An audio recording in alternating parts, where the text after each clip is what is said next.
There's nothing like a trip to the beach in the dog days of summer, especially when it's been so hot like this year. But lately, some of those trips have gotten a little more dangerous, with swimmers having some close encounters with sharks, sometimes way too close. The most recent one happening just this past week in New York. So are there really more shark attacks these days? Or are there just more cameras out there to capture them? NBC's Emilie Ikeda takes a look in our Sunday Focus. In the final month of summer, a wave of fear washing over New York City's popular shorelines.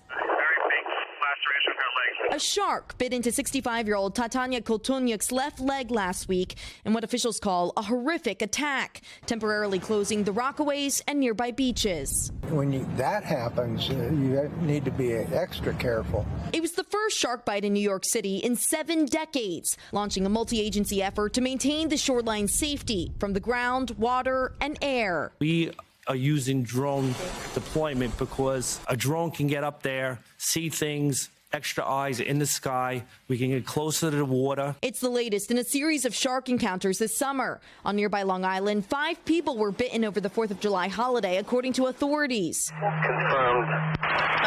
Bite. Around the same time in Florida, the shark bite capital of the nation, watch as a shark weaves through swimmers in shallow waters. And at Cocoa Beach, a 12-year-old was bitten while swimming in June. It hurts like incredibly bad. It was really, really painful, and I just wasn't expecting it. And there was this terrifying moment off the shores of nearby Palm Beach. A bull shark repeatedly batters the engine of a fishing boat. And he just went completely nuts and just started attacking the engines and just ripping them to pieces. But are shark encounters really on the rise? Experts say there are several factors at play. There are a lot more people with cell phones and drones. So any of the sharks that were previously there and that went unnoticed are now being noticed. But it's also possible that because environmental measures have been put in place, that the numbers of sharks are slowly increasing.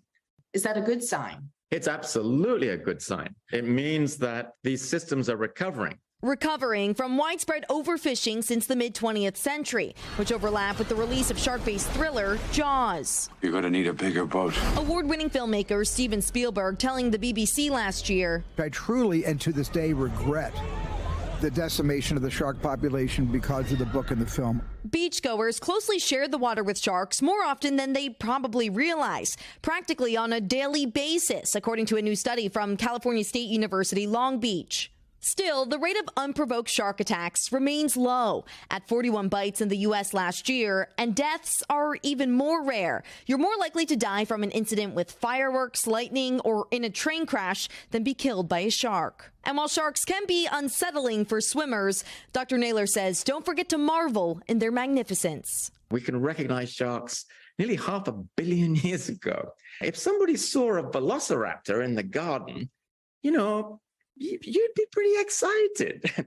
Well, we have the equivalent, even more magical, swimming in our beaches. So they really warrant a lot of respect and fascination. Emilie is joining us now live. That is some good perspective there, Emilie. There are still, several weeks of summer left here. How should people be thinking about going to the beach, going to the ocean this time of year if they're concerned about safety, et cetera?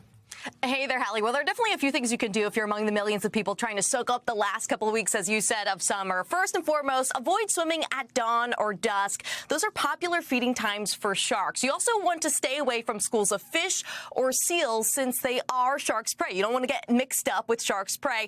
And this is an interesting one. Don't wear shiny jewelry. It can glimmer like a fish catching shark's eyes. Now, in the off chance you do encounter a shark, don't panic. Maintain eye contact to deter an ambush and maintain your predator status, and you want to calmly back away. Excessive splashing could lead a shark to mistaking you for prey. Perhaps, Hallie, that's easier said than done. In the weeks to come, authorities in New York City will continue surveying the waters with drones every single day, looking for sharks, then alerting lifeguards if swimmers should clear the waters. But again, you're more likely to be struck by lightning than get bitten by a shark, Hallie. Yeah, that context is super important. Emilie Ikeda, thank you so much. Appreciate it.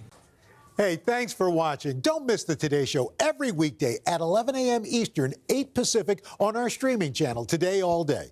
To watch, head to today.com/allday or click the link right here.